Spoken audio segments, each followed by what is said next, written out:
Little Mickey D's fuel for the good times. Oh, thank you, sir. Woo-wee! I've had a lot of coffee. Nope. If nothing else, McDonald's makes some good coffee. Well, alrighty. Hello all. It's been a while. As you can probably see in front of me, or not, because of GoPro, Big Bird's in the process of selling the Multistrada. I won't get into it, but nothing wrong with the bike. Just some, the local dealer did some pretty shady stuff, and I don't know, it was a combination of things. And anyway, the Ducati's for sale, but that has been replaced by that. A 2017 Yamaha FZ-10. And obviously same class as my S1000R. So, he loves it. And I have actually not ridden an FZ-10. In fact, I have not ridden an FZ of any kind ever. And I thought it'd be a good idea to come up into the hills here, the Glendora Hills, and do a little comparo. So as we're making our way up to the foothills, let me preface this review, if that's what you want to call it, as I have in my previous reviews. I am not a professional rider. Those of you that are old to the channel certainly know that. Those of you that are new, welcome. Please be sure to subscribe if you want to see more shenanigans. I like to give reviews from a point of just an everyday, amateur, regular old, average motorcycle rider, which is what I am. So if you want all the technical whiz-bag jizzery, there are a million other professional reviews that will tell you all those things.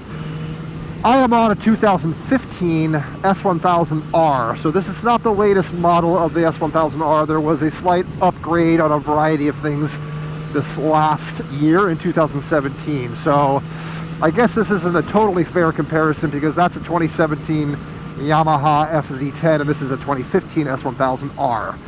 So there are a couple things that have been added to this bike that if you really want to compare the two, you probably should take the model years the same. But overall it's a very similar bike, and again, unless you're Valentino Rossi, which you are not, which I am not, you probably can't tell the difference anyway. So I just want to give a little comparison of what it's like as an everyday rider and what it feels like to just impressions, first impressions on riding these two guys. So most of it will be done from that bike when we pull a switcheroony up here, because I've already talked about this bike in length.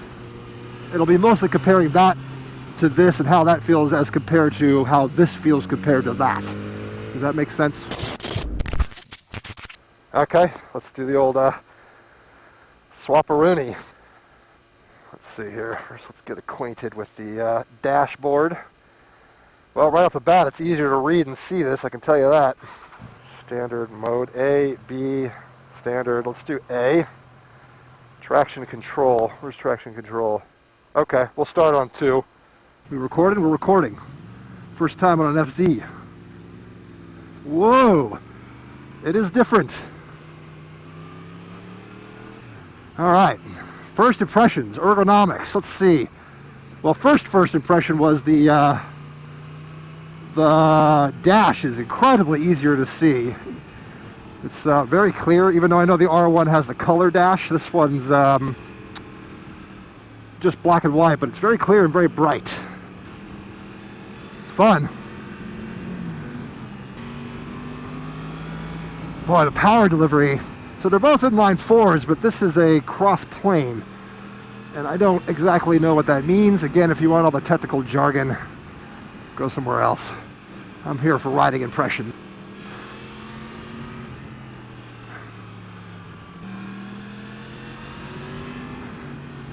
Well, down low grunt, I can tell you right now, it's not the same. It's less. And lower in the rev range. It's not quite the same in the down low torque. Just sitting here in second gear doing this. Now, this is probably not the best road to... This is a pretty technical road. This is probably not what I would prefer to do the very first time riding this bike. I'd rather cruise and do some soft, gentle turns. I ended up picking one of the more challenging roads. But let's talk about seating position. So it's definitely more upright. I'm definitely taller. It feels more like a hyper motard or something like that. The handlebars are closer to me. It's definitely less aggressive. I'm definitely more upright. It's quick though. It is quick. It probably doesn't have quite the immediate response in speed that the S1000 has, but it's snatchier, I can tell you that. I'm in A mode right now, so this is like the middle road. Woo!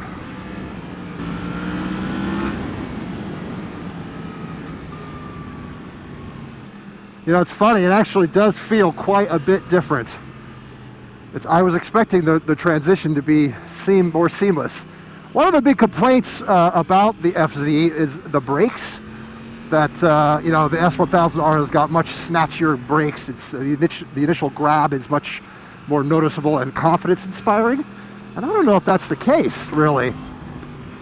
It's pretty. It's a little squishier, I guess, but it's. I don't like hard braking. Yeah, that was hard braking. You got to pull a little bit harder, but it's not as bad as I think some people say it is.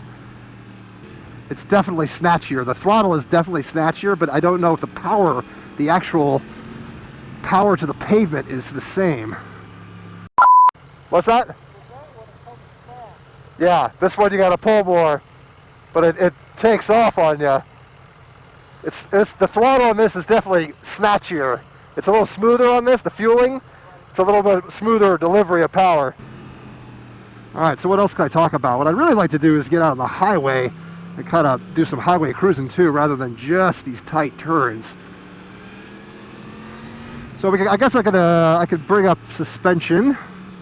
One of the criticisms of the SZ family is that they they look for ways to save money, and I gotta give a disclaimer. This bike is $3,000 cheaper than an S1000R, so all that's got to be taken into consideration if you're looking at the two. Buy them. And you know, the suspension is adjustable. There's soft, normal, and hard on the BMW, and on this there isn't. It's just standard. You know, people say it's a little wallowy, and I guess, you know, compared to the BMW on hard suspension, I guess I feel that a little bit. The front end's kind of wallowing around a little bit more. But I think if I got used to riding this, I mean, right now I'm taking it pretty easy because number one, it's not my bike. See that traction control kick in.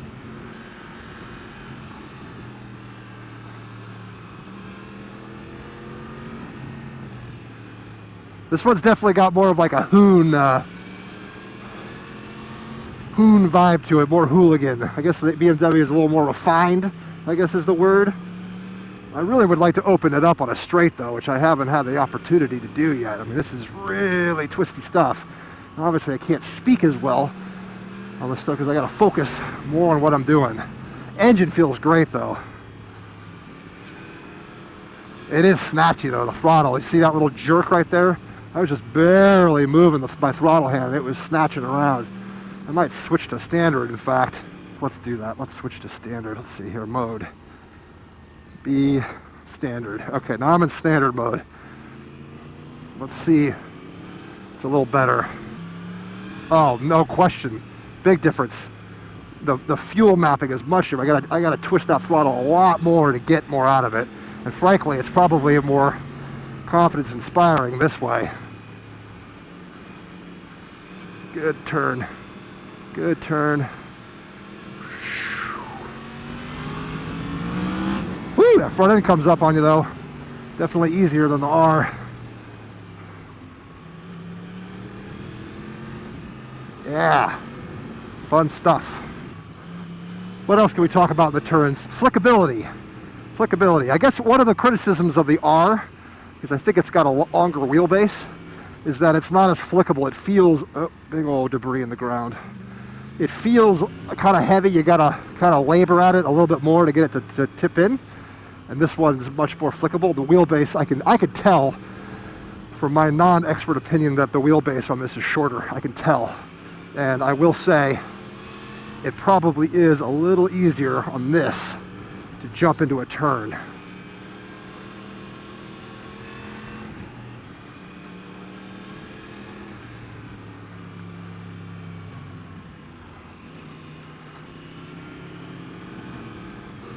Just like anything else, it really comes down to subjectivity, you know? It's just, everything is good now. And it really comes down to your personal taste. What do you like? What are you looking for? You know, and when you're an amateur rider, a lot of it is aesthetics. Which bike do you like looking at better? When you open your garage, which one do you want to see? Many would consider these two bikes the two ugliest bikes on the road. I like the asymmetry and I like the weird transformer vibe, but I get it why somebody wouldn't, that prefers a more classic sport bike look with fairings and things like that. I love naked bikes though. I think they're the shit for riding on the streets.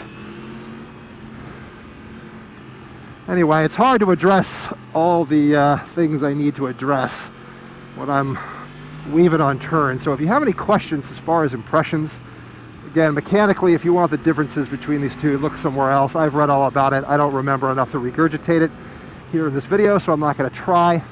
But if you want to know more from an amateur point of view, riding impressions, what this bike feels like, then leave a comment and I will reply.